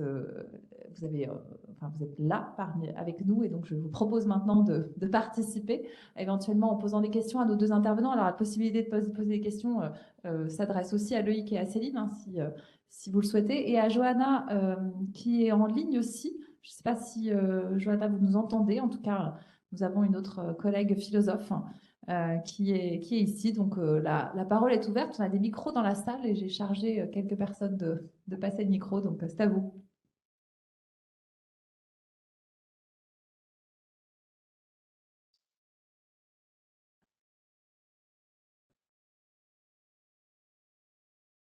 Bonsoir, oui, vous m'entendez? Alors moi, je ne suis plus étudiante depuis longtemps et j'ai pas fait d'études de droit, donc c'est peut-être des questions un petit peu naïves que je vais vous poser. Mais par rapport aux juridictions européennes et aux condamnations sur les États, moi, ce qui me semble un peu difficile à l'heure actuelle, c'est que les États sont condamnés à payer des indemnités. Ce qui fait que ça alourdit la dette de l'État, mais des personnes qui sont au pouvoir, finalement, c'est peut-être pas forcément leur problème. C'est encore une dette supplémentaire aux générations futures. Comment est-ce que, alors je me trompe peut-être, hein, c'est peut-être pas le cas, mais si c'est pas le cas, si vous pouviez donner des précisions là-dessus, et comment concilier cette problématique-là? Alors, pour les juridictions pérennes, admettons, s'agissant par exemple de l'affaire Carême contre France, hein, que la Cour conclut à la violation de la Convention, en réalité, il est très peu probable que le requérant en tire un gain financier. La Cour, elle pourrait éventuellement lui octroyer ce qu'on appelle une satisfaction équitable, des sortes de dommages et intérêts, mais dans la mesure où, en plus, lui a agi de manière militante, je pense qu'il n'en a même pas demandé. Et que quand bien même il en aurait demandé, je pense que la Cour n'octroiera rien, elle considérera que le constat de violation constitue en lui-même une satisfaction équitable. En revanche, derrière, l'État aura l'obligation d'exécuter et donc d'adopter des mesures destinées à lutter contre le changement climatique qui, pour certaines d'entre elles, auront bien entendu un coût ou qui devra être financé d'une manière ou d'une autre par l'État. S'agissant des juridictions françaises, dans l'affaire sur la pollution atmosphérique, là, on a effectivement eu une condamnation. Il me semble que, il faudra que je vérifie hein, sur la manière dont cette condamnation a été faite, mais il me semble qu'une partie, en tout cas, a été versée aux associations requérantes. Et donc, ici, il y a un lien entre la somme payée et les actions futures de ces associations au nom du climat. Mais dans aucun cas, vous avez des individus qui, en gros, s'enrichissent par une condamnation de la part d'une de ces juridictions. C'est pas ça que je voulais mettre en exergue, c'était que les politiques ne mettent pas en action, mais finalement, ils payent des indemnités bon, à une association ou à un organisme quelconque, mais c'est sur les deniers publics, c'est sur la dette publique. Donc, ce serait l'idée de mettre en place une espèce de responsabilité individuelle Oui. des gouvernants. Ben oui. Bon, j'avoue que moi, ça me paraît, ça me terrifie un peu, cette idée. Même si je peux en comprendre la logique, hein, en disant, bon, c'est eux qui n'ont rien fait. On retombe sur la question de la faute. Bon, s'il y avait une majorité aujourd'hui pour élire des représentants qui voulaient faire, alors on aurait des représentants qui feraient. Donc ici, faire peser sur l'individu et non pas sur l'État incarné par un individu me paraît un peu dangereux parce qu'ensuite, derrière, si on l'extrapole à tout le reste, bon, plus personne va vouloir gouverner si on sait que c'est notre responsabilité individuelle qui est en cause, y compris sur des éléments sur lesquels on a finalement assez peu de prise. Je ne parle pas du domaine environnemental, hein, je parle actuellement dans d'autres domaines. Ça me paraît dangereux, l'idée d'une responsabilité individuelle. Et puis, plus généralement, on peut dire aussi que il faudrait prouver une faute personnelle du dirigeant politique qui soit du coup détachable de sa mission et donc prouver quelque chose qui relève d'une intention de nuire qui n'est pas forcément présente. Mais ne serait-ce que le fait de ne pas mettre en œuvre des injonctions qui leur ont été assignées. Au bout d'un moment, il va bien falloir. Ouais. Et c'est pareil, en effet, comme ces dirigeants politiques, par définition, sont élus pour la plupart, oui, je vois ce que vous voulez dire. Vous considérez que du coup, même quand même ils seraient élus, s'ils ne respectent pas les obligations qui se... Bon, c'est une piste. Extrémiste, mais bon. Je crois qu'il y avait une question derrière. Non. Comme on voit, il y a la justice climatique qui se tourne vers les entreprises surtout, et c'est quand même une grande part. Et le chef d'État, c'est sa responsabilité du côté politique. Mais au niveau des multinationales, tout ça, ça engendrerait surtout des conséquences au niveau international, enfin au niveau législatif. Enfin, je ne sais pas si je suis très claire. C'est que du coup, le responsable, le chef de l'État, ce serait au niveau de son territoire, sa responsabilité, mais le truc, c'est que les entreprises internationales et tout ça, ça engendre sur plusieurs États, donc plusieurs responsabilités. Non, mais c'est sûr que sur les différentes affaires, j'imagine que vous parlez de l'affaire Shell, etc. Bien sûr, effectivement. Alors moi, je me suis concentré ici, puisque l'objectif, c'était d'interroger la démocratie sur les recours dirigés contre les États. Mais il est vrai que c'est une piste qui, du coup, est beaucoup plus satisfaisante ici, puisqu'on peut dire, bon, cette fois-ci, si je fais condamner une grosse entreprise pétrolière pour avoir manqué à ses devoirs climatiques, dans ce cas, c'est elle-même qui paye alors qu'elle est elle-même responsable. Et donc, on retrouve cette idée, je pense, de personnalisation en disant, bon, bah, c'est une sorte de pollueur-payeur, quoi. Donc, c'est peut-être plus intéressant ici pour cibler des responsables. Bon, après, évidemment, ça a ses limites, c'est que marcher que entreprise par entreprise et on est sur un effet micro et non pas sur la mise en place de politiques publiques. Ce qui paraît du coup bon, plus séduisant d'un point de vue, voilà, on tape vraiment les méchants, si vous préférez, mais je pense que l'effet est peut-être moins spectaculaire.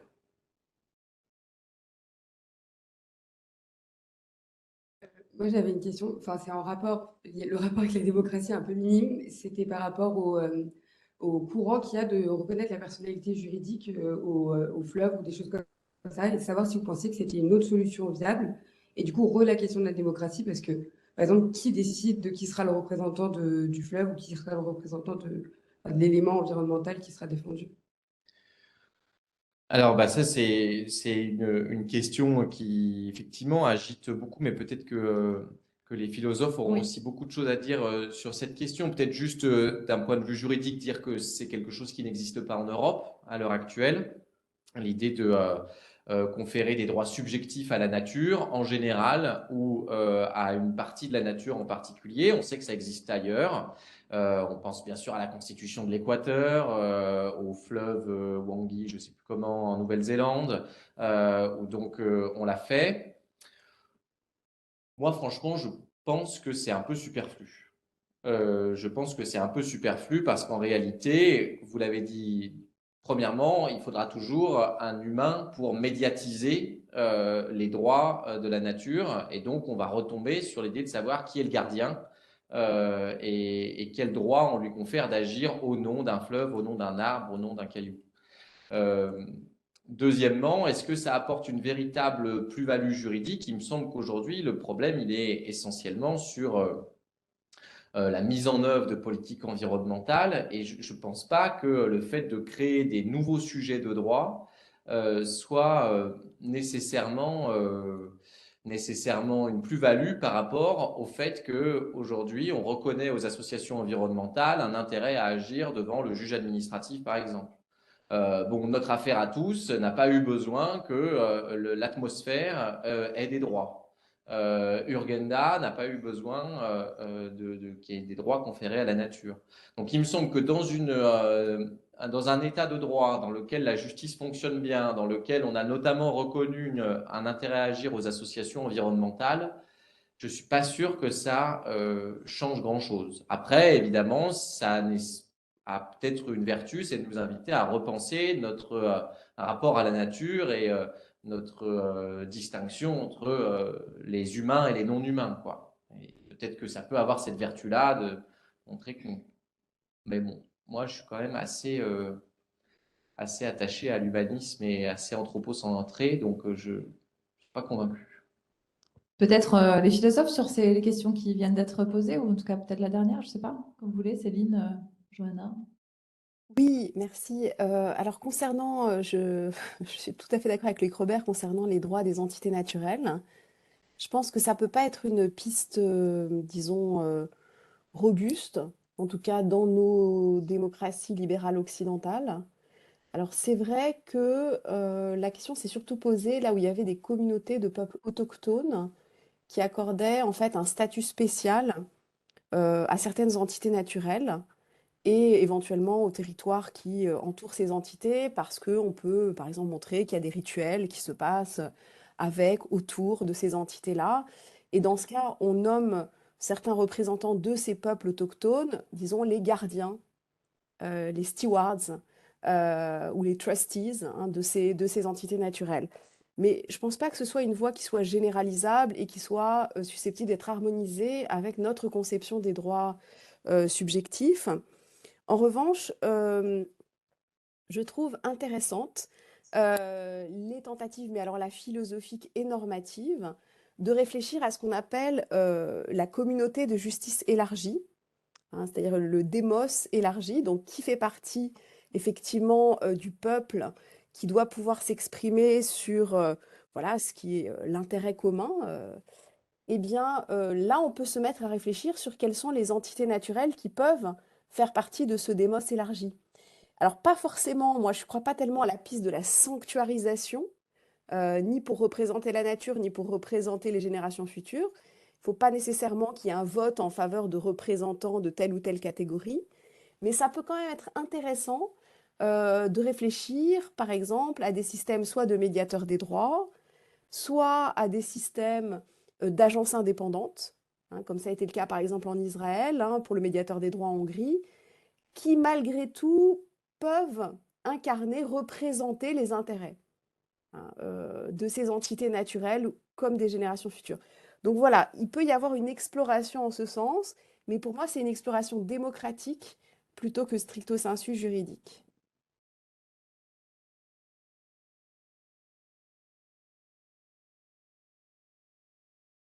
Si je peux, vous m'entendez? Je ne sais pas si je peux prendre Oui, je vous entends. Bien sûr, la hein, parole.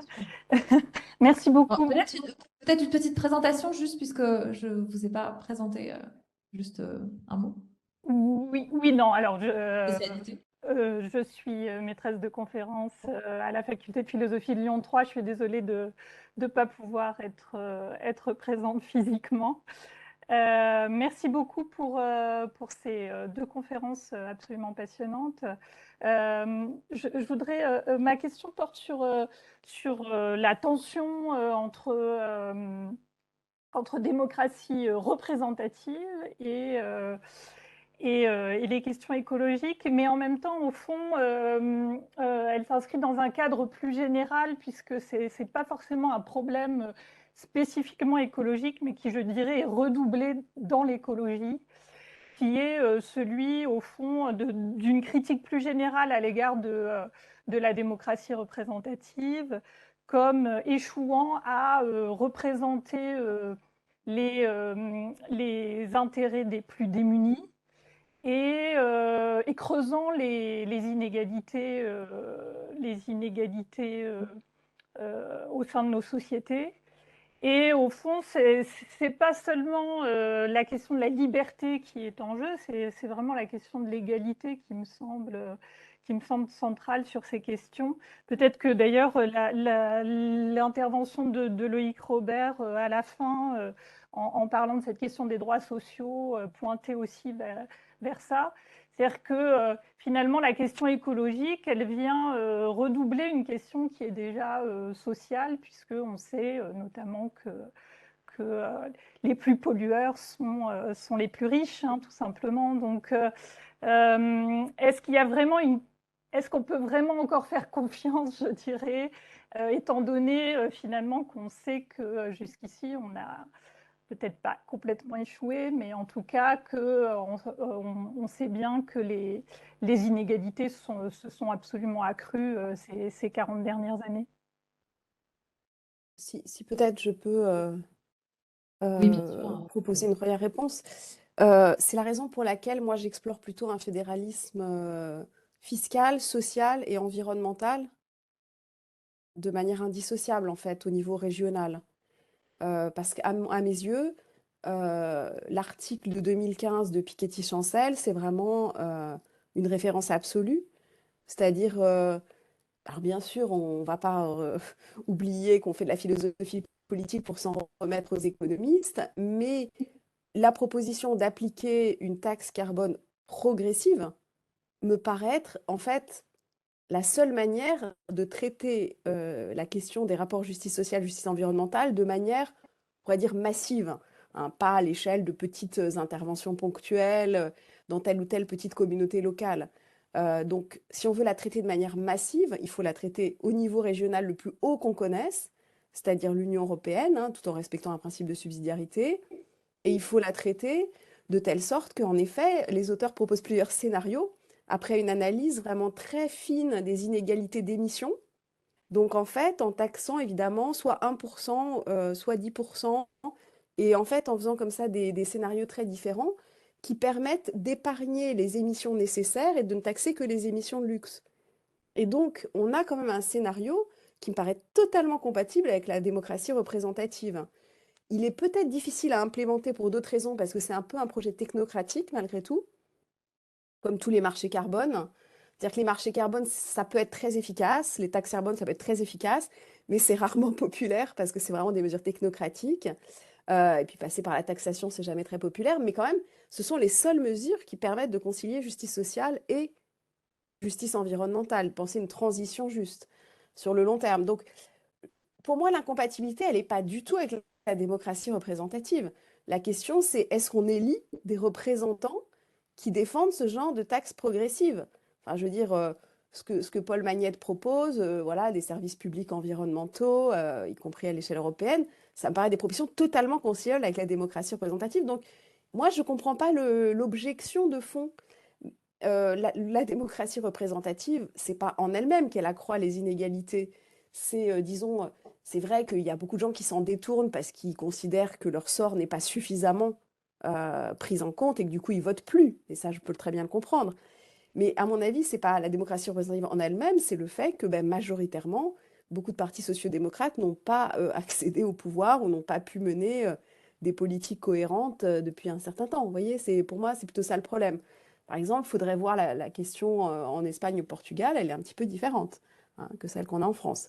Donc, vous voyez, je pense que c'est pas la démocratie représentative en elle-même qui est, on pourrait dire, susceptible d'être incriminée.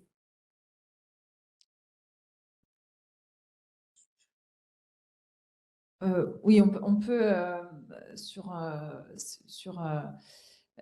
cette question que tu soulignes. Oui, oui, je pense que, bon, certes, il y a cette non-incompatibilité de principe entre le véhicule de la démocratie représentative et puis cette capacité à prendre justement ce modèle, par exemple, de la taxe carbone progressive. Hein, ça peut tout à fait être pris par des personnes élues. Mais si on fait le constat que les partis politiques qui portent ce genre de projets de société ne parviennent pas à se faire entendre, est-ce qu'il ne faudrait pas réformer un petit peu le système institutionnel néanmoins pour introduire, je ne sais pas, une dose de démocratie peut-être participative? Est-ce que ça semble une bonne piste? Tu en as un peu parlé, mais peut-être développer un peu cette question sur les assemblées de citoyens qui pourraient venir un petit peu corriger justement cette démocratie représentative qui tarde un peu. Oui, alors moi j'avoue que j'oscille beaucoup sur ces questions de démocratie délibérative et participative. En particulier, je pense qu'en effet, les enjeux climatiques sont, disons, l'un des lieux privilégiés où la démocratie délibérative peut avoir un sens. Hein, de même que les questions comme la fin de vie, de fait, questions bioéthiques. Mais les questions environnementales en particulier. Mais quand on voit en effet ce qui s'est passé dans l'Assemblée citoyenne pour le climat, et c'est vrai que les sites sont très bien faits, c'est-à-dire qu'on peut absolument revoir toute la séquence, hein, intégralement. Bah, moi, je trouve que c'est quand même un peu décevant. C'est-à-dire, c'est pas seulement les résultats qui sont décevants, c'est aussi la procédure elle-même.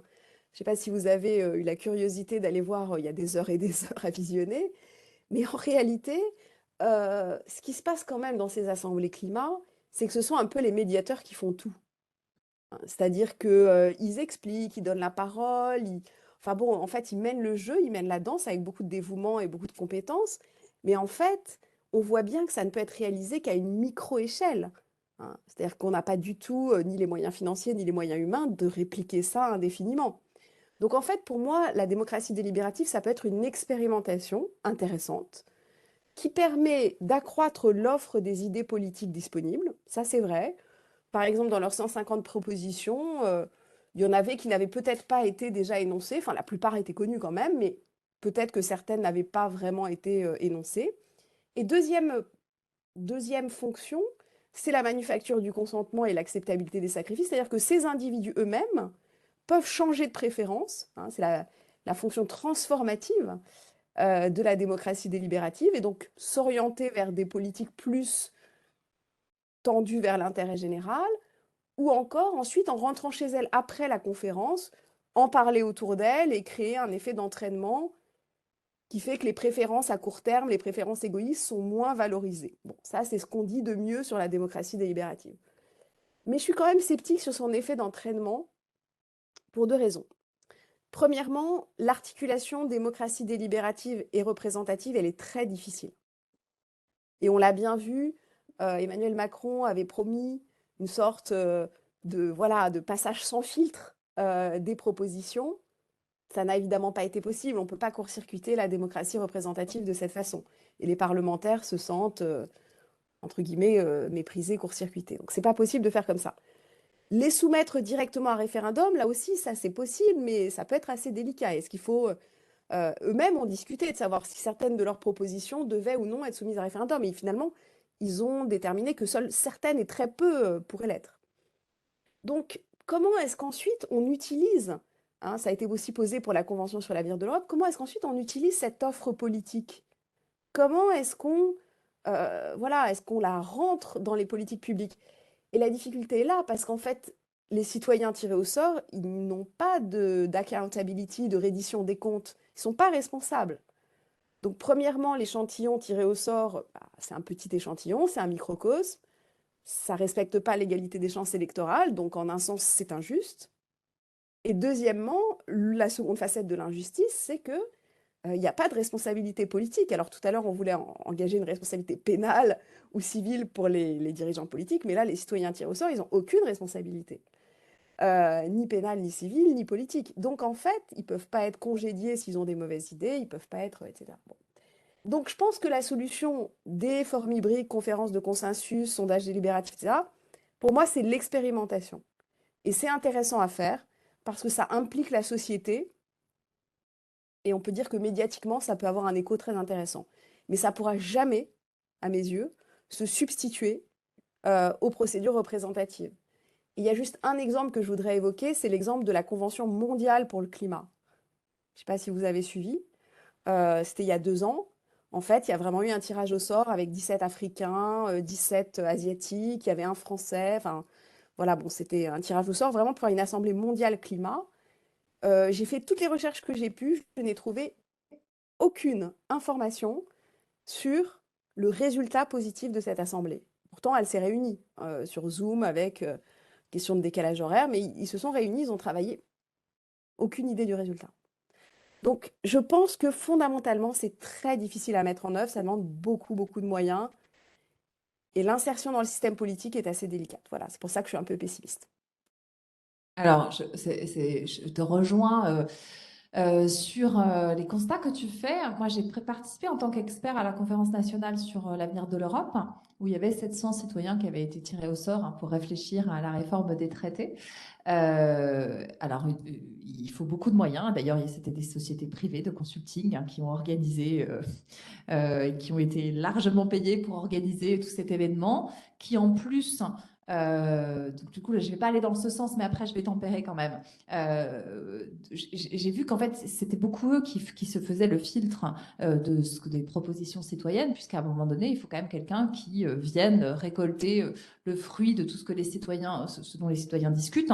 Et ça, il y a quelqu'un qui fait le script. Et ce script, c'est quelqu'un qui est dans ce panel en tout cas, c'est cette boîte de consultants qui était payée par le ministère pour mettre ça en place. Et finalement, celui qui tient, on le sait bien, celui qui tient le papier et le crayon et puis qui se fait à la fin du week-end de participation, qui dit « Ok, ben, j'ai retenu que vous avez fait telle et telle proposition ». En fait, il note bien ce qu'il veut et puis il y en a certaines qui passent à la trappe. Donc oui, tu as raison. Et puis aussi, bien sûr que le problème de responsabilité politique, il est énorme. Il peut pas être mis de côté tout simplement. Et l'accountability, ça nécessite forcément que ces propositions citoyennes, elles soient relayées par la démocratie représentative qui, elle, en tout cas par des systèmes qui, elles, sont amenés à rendre des comptes. Et là, on voit bien que pour l'instant, ça s'articule mal. On a mal réussi à trouver. Moi, en revanche, là où je suis plus optimiste, mais du coup, c'est une sorte d'effet par ricochet. L'effet positif que je vois, c'est celui que tu dis, c'est que ces citoyens-là, ils ont profondément changé leur conception parce qu'ils ont participé pendant, là, ce que j'ai encadré, c'était 3 fois 2 week-ends. Ils ont reçu de l'information sur l'Europe, sur toutes les questions, puisqu'ils devaient formuler des propositions pour changer les choses, mais ils ont demandé plein d'informations sur comment ça fonctionne, qu'on leur explique. C'est le rôle des experts dont je faisais partie. Et eux, ils ont changé leurs préférences. Et c'est impressionnant de voir, moi j'encadrais le rôle des eurosceptiques, je trouvais que c'était rigolo d'aller voir justement où étaient les lignes de blocage. Et on se rend compte à la fin qu'en fait, lorsqu'ils ont reçu les informations qui les conduisaient à penser qu'ils étaient contre l'Europe, en fait, à la fin du week-end, et pas parce que j'ai fait du prosélytisme du tout, mais juste, j'ai dit, ah ouais, ok, ça existe déjà. Ah ouais, je savais pas que ça existait, bah, du coup, c'est intéressant. Mais en fait, il faudrait plus.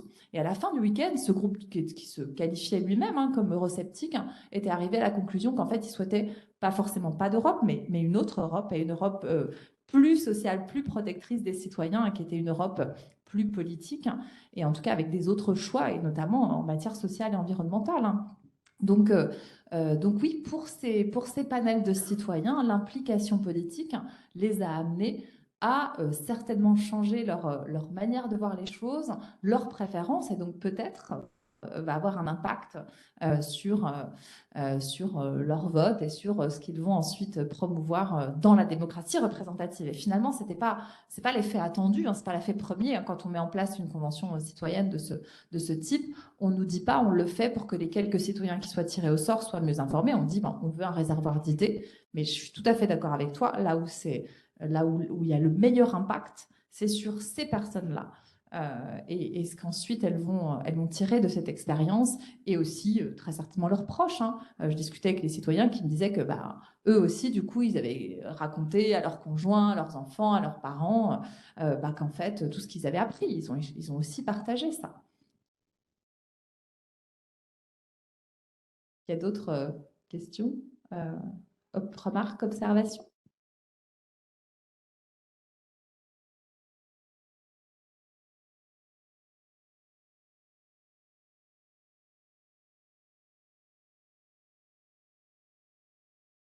Je crois que la salle est...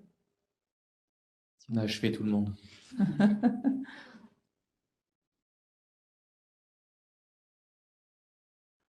Bon. Je crois que, du coup, à moins que Johanna ait une autre question, non? Je peux en poser plein, mais je vais peut-être pas. Oui, alors peut-être une question à Loïc Robert, mais simplement pour l'engager à préciser la fin de l'intervention sur cette tension qu'il y aurait, parce que j'ai trouvé intéressant de mobiliser l'idée de droit à la transition. Et en même temps, comment on le conçoit par rapport à un droit fondamental du climat, comment vous voyez cette idée plus précisément. Et puis, votre toute dernière phrase sur les droits sociaux, en fait, juste pour vous amener à préciser ce que vous vouliez dire par rapport à ça. L'idée ici, c'était... D'ailleurs, ce droit à la transition, en réalité, ce serait une sorte de méta-droits sociaux, je ne sais pas comment il faudrait l'appeler, mais c'était notamment de partir du constat de la très faible justiciabilité des droits sociaux aujourd'hui dans tous les systèmes juridiques en Europe, qu'il s'agisse des systèmes juridiques internes ou au niveau européen. Que ce soit devant la Cour européenne des droits de l'homme, où les droits sociaux n'existent pas, alors que le droit au climat bientôt va exister. En tout cas, moi, j'en suis convaincu. Avec un système de la Charte sociale européenne qui ne fonctionne pas bien, puisque le Comité européen des droits sociaux rend des décisions qui ne sont pas contraignantes. Avec des juridictions internes en France qui rendent des décisions qui vident de toute leur substance ces droits sociaux. Je pense par exemple à la décision de la Cour de cassation sur le barème Macron, où elle considère que le droit à la protection en cas de licenciement injustifié ne peut pas être invoqué par un individu. Donc, on a, je pense, de multiples éléments qui nous montrent que ces droits ne sont pas effectifs. Or, on comprend bien, si on pointe la difficulté qu'il va y avoir pour concilier urgence climatique avec les droits et libertés, notamment les droits sociaux, qu'il va falloir renforcer ces droits sociaux si on veut faire accepter les mesures difficiles qui vont survenir. Moi, je suis intimement convaincu que bon, ça suffira pas à faire accepter ça par tout le monde. Je pense qu'il y a des personnes qui, de toute façon, voudront continuer à pouvoir prendre leur voiture diesel pour pouvoir se déplacer, quand bien même on leur aurait expliqué que ça leur coûte cher, que ça nuit à l'environnement, que ça pollue, que ça crée des cancers. Ils continueront à vouloir le faire et si on les prive de ça, ils considéreront que c'est une atteinte intolérable à leur liberté individuelle. Bon, ceux-là, je pense qu'il faut les laisser dans un coin.